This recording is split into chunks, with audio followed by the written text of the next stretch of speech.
اللہ تعالیٰ اور رسول اللہ صلی اللہ علیہ وآلہ وسلم کی نظر میں دنیا کی حقیقت کیا ہے؟ تو آئیے اس بات کو جاننے کی کوشش کرتے ہیں۔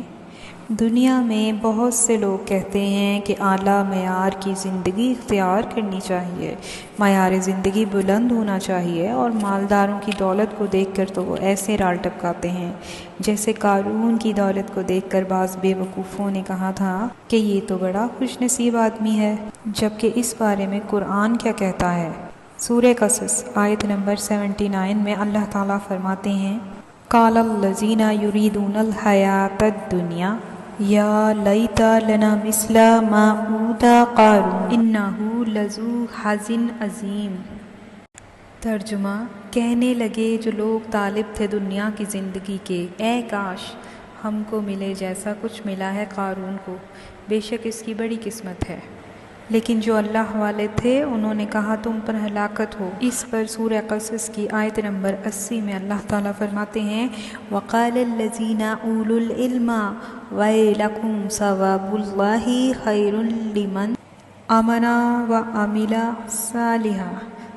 ترجمہ، اور بولے جن کو ملی تھی ایسی سمجھ تو ان کے لیے بڑی خرابی ہے، اللہ کا دیا ثواب بہتر ہے ان کے واسطے جو یقین لائے اور کام کیا نیک۔ یعنی آپ سمجھ جائیں کہ مال و دولت خوش نصیبی کی علامت نہیں ہے، خوش نصیب وہ ہے جس سے اللہ راضی ہے۔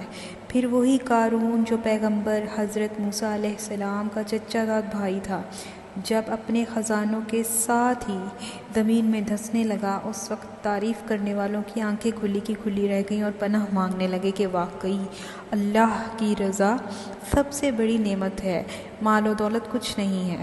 کنز الاعمال سے روایت ہے کہ نبی صلی اللہ علیہ وآلہ وسلم نے فرمایا، دنیا کو اللہ نے کبھی رحمت کی نظر سے نہیں دیکھا، اور یہ بھی فرمایا کہ پوری دنیا ملعون ہے، یعنی اللہ کی رحمت سے دور ہے، اور جو کچھ دنیا و ما فیہا یا اس کے درمیان میں ہے وہ سب اللہ کی رحمت سے دور ہیں، سوائے ذکر اللہ کے، اور سوائے ان چیزوں کے جو ذکر سے متعلق ہیں، اور سوائے عالم اور طالب علم کے۔ اس کا مطلب کوئی یہ نہ سمجھے کہ مال و دولت ملعون ہے یا مال و دولت غلط ہے۔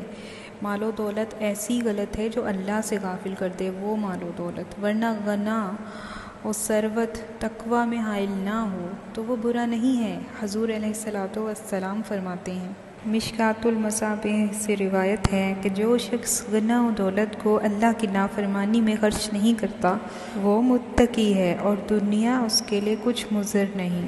ہم دیکھیں تو صحابہ کرام نے بادشاہت بھی کی، لیکن ان کی بادشاہت ان کو اللہ سے غافل نہ کر سکی، دنیا کے سانپ کا نشہ ان پہ نہ چڑھ سکا، کیونکہ ان کے پاس اس کا منتر تھا، اور وہ منتر کیا تھا؟ یخافون یوما تتقلب فیہ القلوب والابصار۔ سورہ نور آیت نمبر 37، جس کا ترجمہ ہے، کیونکہ وہ اس دن سے ڈرتے تھے کہ جس دن دل اور آنکھیں الٹ پلٹ ہو جائیں گے۔